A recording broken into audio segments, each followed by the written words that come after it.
Bismillahirrahmanirrahim. Bapak dan Ibu sekalian yang saya muliakan, pada video tutorial kali ini kita akan memahami dan menguasai seperti apa Google Classroom yang akan kita gunakan sebagai pembelajaran jarak jauh.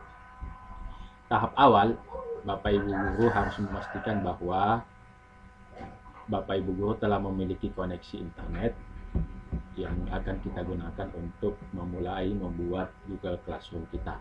Nah, Bapak Ibu, langkah awal adalah Bapak Ibu masuk di browser dulu, klik Google Chrome atau bisa juga menggunakan Mozilla Firefox.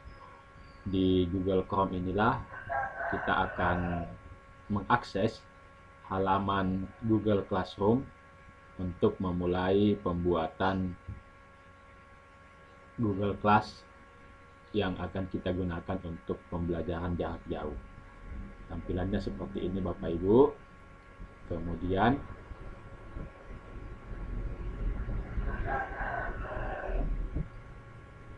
setelah Bapak Ibu kita berhasil masuk di Google Classroom, kita tunggu dulu ya. Bapak Ibu di tab bagian atas di sini, Bapak Ibu bisa mengetik Google Classroom. Bapak Ibu di bagian atas itu bisa mengetik, atau di bagian pencarian Bapak Ibu bisa mengetik Google Classroom. Nah, logo Google Classroom Bapak Ibu seperti ini. Jika Bapak Ibu menggunakan handphone, maka Bapak Ibu bisa mendownload di Play Store untuk Google Classroom ini.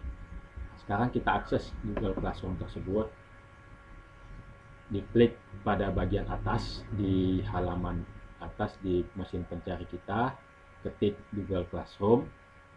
Pastikan Bapak Ibu bahwa kita sudah login pada Gmail kita.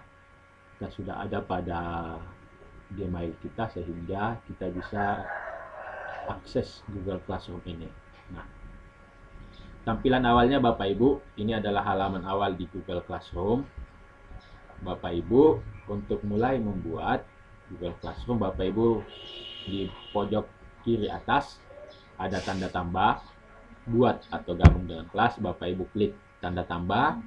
Kemudian di sini ada dua Bapak Ibu, untuk memulai membuat kelas, Bapak Ibu klik di sini buat kelas. Atau jika Bapak Ibu menjadi peserta atau mengajak peserta didik kita untuk bergabung, maka diklik gabung ke kelas. Baik, pada latihan awal kita akan membuat kelas. Silahkan Bapak Ibu diklik buat kelas. Nah, kemudian Bapak Ibu di sini ada Bapak Ibu bercentang di sini. Saya telah membaca dan memahami pemberitahuan. Kemudian Bapak Ibu klik lanjutkan. Nah, tampilan awal untuk membuat kelas Bapak Ibu buat kelas seperti ini, mengisi informasi tentang nama kelas, bagian, mata pelajaran, dan ruang. Untuk nama kelas misalnya, Bapak Ibu kita ketik misalnya kelas 1 SD Impres Latium. Bapak Ibu bisa memberikan nama sesuai dengan kelasnya. Kemudian bagiannya Bapak Ibu bisa dikosongi atau bisa juga diberi informasi kelas 1A misalnya, kelas 1A, atau boleh juga jika Bapak Ibu bingung dikosongi saja. Kemudian mata pelajarannya tematik, atau jika Bapak Ibu mata pelajaran maka boleh menambahkan matematika dan sebagainya. Ruangnya boleh dikosongi atau juga Bapak Ibu bisa isi. Setelah itu Bapak Ibu klik di bagian bawah ada buat ya. Silahkan dibuat kelasnya Bapak Ibu. Kita sudah membuat kelas. Di sini Bapak Ibu tadi pastikanlah bahwa informasi tentang kelas kita itu sudah terisi. Nah, ini Bapak Ibu tampilan awal kelas kita yang baru saja kita buat. Nama kelasnya adalah kelas 1 SD Latiung. Kemudian Bapak Ibu ini adalah kode kelas. Kode kelas inilah yang nanti Bapak Ibu, jika kelas kita sudah kita selesaikan, maka kode kelas inilah yang akan kita gunakan untuk berbagi dengan peserta didik kita untuk bergabung menjadi peserta didik di kelas kita. Nah, Bapak Ibu, saya ingin menjelaskan bahwa di Google Classroom ini ada empat fitur yang Bapak Ibu bisa gunakan. Yang pertama adalah forum. Di forum ini Bapak Ibu kita bisa buat dan jadwalkan pengumuman, kemudian kita bisa melakukan interaksi, diskusi dengan peserta didik kita dengan melakukan chatting. Ya, jadi Bapak Ibu bisa ketik di sini, dibagikan, kemudian Bapak Ibu memberikan pengumuman atau informasi kepada peserta didik kita. Itu fitur yang pertama. Kemudian yang kedua Bapak Ibu, fitur yang kedua adalah tugas kelas. Nah, di tugas kelas inilah Bapak Ibu kita bisa membuat konten materi yang akan kita gunakan untuk desain atau aktivitas-aktivitas pembelajaran yang akan dilakukan oleh anggota kelas kita. Kemudian di fitur yang ketiga ada anggota. Di sini dibagi menjadi dua, guru dan siswa. Kita bisa melakukan kolaborasi dengan guru lain untuk menjadi tenaga pengajar lain. Kemudian kita juga bisa mengajak siswa kita. Ini untuk siswa kita berikan kode kepada mereka, ini kodenya sesuai dengan kode kelas yang Bapak Ibu buat. Nah, kemudian kita bisa mengundang siswa. Saya kira itu Bapak Ibu untuk fitur yang ketiga. Kemudian fitur yang keempat adalah nilai. Semua tugas-tugas yang dimasukkan oleh peserta didik kita akan terekam dan tersimpan di kolom penilaian ini. Baik, Bapak Ibu, itu adalah 4 fitur yang kita miliki di Google Classroom. Tahap awal Bapak Ibu untuk memulai melakukan kegiatan pengembangan Google Classroom ini, maka Bapak Ibu klik di bagian atas ada tugas kelas. Kemudian tugas kelas ini Bapak Ibu ada tanda tambah di bagian pojok kanan atas, tanda buat. Nah, ini yang akan kita gunakan untuk mendesain dan mengembangkan Google Classroom yang kita miliki. Nah, di tugas kelas ini Bapak Ibu ada beberapa fitur tambahan, fitur yang bisa kita manfaatkan untuk mendesain e-learning di Google Classroom kita. Yang pertama Bapak Ibu ada topik.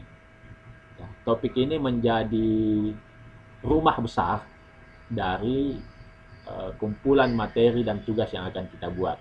Topik, kemudian Bapak Ibu kita bisa menambahkan materi, pertanyaan, tugas kuis, dan tugas. Ya, itu adalah fitur-fitur yang ada di tugas kelas. Tahap awal, Bapak Ibu silakan diklik topik dulu. Misalnya tadi kita buat kelas 1 SD Ilakium, berarti topiknya adalah tema 1 misalnya ya, tema 1 diriku, subtema 1 anggota tubuh. Nah, ini adalah, kemudian Bapak Ibu setelah membuat topik, tambahkan. Nah, ini kita sudah berhasil membuat topik pertama. Langkah awal di Google Classroom ini kami sarankan kepada Bapak Ibu untuk menyelesaikan dan membuat seluruh topik yang akan kita kembangkan di Google Classroom kita. Jadi Bapak Ibu kemudian berikutnya ketik lagi topik. Misalnya tema 1 diriku, subtema 2 gitu ya. Bapak Ibu apa nama subtema 2-nya, teman ditambahkan. Nah, ini Bapak Ibu. Kemudian buat lagi misalnya topik 3 tema 1 diriku, subtema 3 tambahkan. Kemudian Bapak Ibu buat lagi topik, kemudian misalnya tema 1 diriku, subtema 4. Ya, semua topik sebaiknya Bapak Ibu telah menyelesaikan membuatnya, sehingga nanti pada saat kita membuat materi atau membuat pertanyaan, maka ini akan kita mudahkan untuk mengatur Google Classroom yang kita miliki. Nah, tampilannya Bapak Ibu akan seperti ini. Ini Bapak Ibu, jika kita hendak mengatur lebih bagus, Bapak Ibu ada tanda titik 3 di bagian samping itu Bapak Ibu bisa naikkan, bisa dinaikkan Bapak Ibu sesuai dengan posisi yang kita inginkan ya. Jadi misalnya tema 1 kita mau paling atas, maka kita naikkan sampai di bagian atas. Kemudian tema 1 diriku juga demikian, Bapak Ibu naikkan, kita naikkan lagi. Kemudian tema 3 juga kita naikkan, posisinya seperti itu ya. Jadi Bapak Ibu ini sudah teratur untuk tema, untuk topik. Jadi Bapak Ibu pastikanlah bahwa dalam mengembangkan Google Classroom, topik-topik yang kita akan kembangkan di kelas kita itu sudah selesai ya. Jadi di sini adalah topik-topik yang akan kita buat. Pembelajaran yang kedua, latihan yang kedua Bapak Ibu adalah menambahkan materi. Ini. Menambahkan materi, Bapak Ibu klik tanda tambah, kemudian materinya apa? Misalnya materinya adalah materi 1, tema 1 diriku, sub tema 1 anggota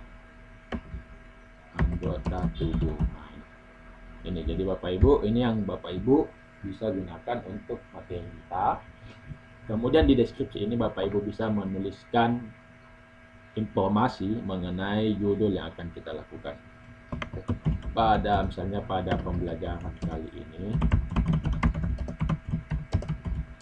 akan dibahas mengenai subtopik anggota tubuh dengan kompetensi dasar apa. Nah, itu jadi Bapak Ibu boleh mengetikkan kompetensi dasarnya. Nah, untuk materi ini kita bisa membuat, kita bisa buat dokumen, slide, Excel, gambar atau formulir, kita bisa buat di sini, atau Bapak Ibu bisa melampirkan dalam bentuk Google Drive, link, file atau YouTube. Jadi terserah Bapak Ibu mau membuat materinya dari dokumen yang ada atau mau menambahkan yang sudah kita ketik yang lain. Setelah ini semuanya selesai Bapak Ibu, kemudian kita tentukan untuk topiknya ya. Topiknya misalnya ada di topik 1 ya, tema 1 diriku. Kemudian setelah semuanya selesai, materinya sudah selesai kita buat, maka kita melakukan posting. Kita memposting materi yang kita buat, otomatis akan tersimpan di subtema yang kita tentukan itu. Nah, untuk materi tema 2 juga Bapak Ibu silahkan kembangkan. Materi subtema 3 juga demikian, subtema 4 sesuai dengan topik yang sudah dikembangkan. Nah, setelah materinya selesai kita buat, tahap berikutnya adalah kita membuat pertanyaan. Ya, pertanyaan Bapak Ibu kita buat pertanyaan. Nah, di sini pertanyaannya misalnya tuliskan 5 anggota tubuh. Nah, ini misalnya Bapak Ibu, ini contoh pertanyaan satu saja. Nah, jawab, silakan jawab pertanyaan tersebut pada kolom yang disediakan. Nah, di sini Bapak Ibu ada pilihannya. Bapak Ibu bisa menggunakan jawaban singkat atau pilihan ganda. Untuk pertanyaan ini kita bisa menggunakan pilihan jawaban singkat. Nah, di sini Bapak Ibu juga sama, bisa menambahkan dari Google Drive, link, file atau YouTube, atau bisa membuat dalam bentuk dokumen, spreadsheet, Excel, gambar atau formulir. Di bagian samping Bapak Ibu, ini untuk kelas berapa, kelas kita, kemudian poinnya berapa, ini Bapak Ibu bisa diberikan poin. Misalnya poin 100, kemudian Bapak Ibu bisa membatasi ya, kita bisa memberikan batasan waktu untuk penyelesaian tugas ini ya. Jadi itu boleh diberikan batasan waktu sesuai dengan keinginan kita itu. Nah, saya tidak batasi, misalnya kita tidak batasi, tidak ada batasan waktu. Kalau saya misalnya, Bapak Ibu boleh membatasi. Kemudian pertanyaan ini akan disimpan pada topik mana? Ya, misalnya saya simpan di topik 1 diriku tadi. Seperti itu. Nah, di sini Bapak Ibu pilihannya boleh siswa dapat membalas jawaban siswa lain, Kemudian siswa dapat mengedit jawaban. Ini terserah opsinya bagaimana Bapak Ibu dicentang yang mana yang diinginkan. Kemudian setelah semuanya pertanyaan selesai, Bapak Ibu tanyakan. Nah, ini otomatis akan tersimpan di topik yang sudah kita buat ya. Begitu juga dengan tema 2 dan seterusnya. Nah, Bapak Ibu juga bisa membuat pertanyaan kuis. Pertanyaan kuis ini Bapak Ibu kita bisa memanfaatkan Google Formulir untuk menjadi kuis yang insya Allah nanti tutorial tentang Google Formulir ini akan kita buatkan khusus di edisi berikutnya.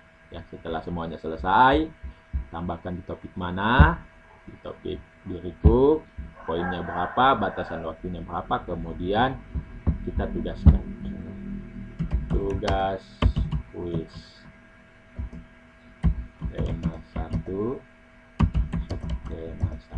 ya, misalnya ya. Kemudian setelah tugasnya selesai, kita isi blank kuisnya, Bapak Ibu tugaskan. Nah, itu Bapak Ibu untuk mendesain. Jadi tugas Bapak Ibu sekarang setelah memahami bagaimana mendesain Google Classroom, silakan Bapak Ibu melengkapi semua tentang topik dan subtopik yang akan dikembangkan di Google Classroom kita yang akan digunakan. Nah, pembelajaran selanjutnya adalah bagaimana menambahkan anggota pada Google Classroom kita.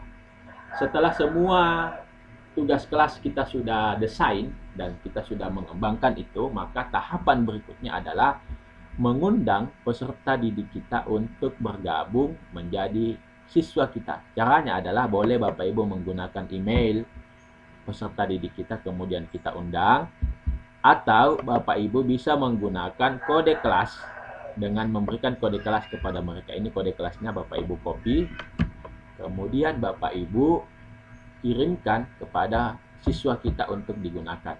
Nah, peserta didik kita nanti akan mengakses kelas kita dengan cara, nih Bapak Ibu, tadi peserta didik kita ini nanti akan masuk di Google Classroom sama di tahap awal tadi. Kemudian di bagian atas Bapak Ibu ditanda tambah, siswa kita nanti akan mengklik gabung ke kelas ya. Nah, gabung ke kelas ini dia akan memasukkan kode kelas yang kita berikan tadi. Jadi di sini oleh siswa kita nanti akan dipaste, kemudian gabung, otomatis mereka akan menjadi bagian dari siswa kita. Nah, kemudian untuk nilai, nanti semua tugas-tugas yang akan diberikan oleh siswa kita ini nanti akan tersave dan kita periksa di fitur di nilai ini. Nah, setelah semuanya selesai Bapak Ibu, maka kita bisa melakukan customize nih. Kita bisa melakukan customize di setelan ini, di pengaturan kelas ini ya. Nah, setelah itu selesai Bapak Ibu, maka ini sudah bisa kita bagikan, kita sudah memiliki kelas. Nah, itu Bapak Ibu penjelasan mengenai seperti apa mengembangkan Google Classroom untuk pembelajaran jarak jauh kita. Mudah-mudahan Bapak Ibu semua bisa mendesain dan mengembangkan konten tugas kelas ini dengan lebih baik dan insya Allah bermanfaat untuk peserta didik. Terima kasih banyak. Mudah-mudahan bermanfaat. Wabillahi taufiq wal hidayah. Assalamualaikum warahmatullahi wabarakatuh.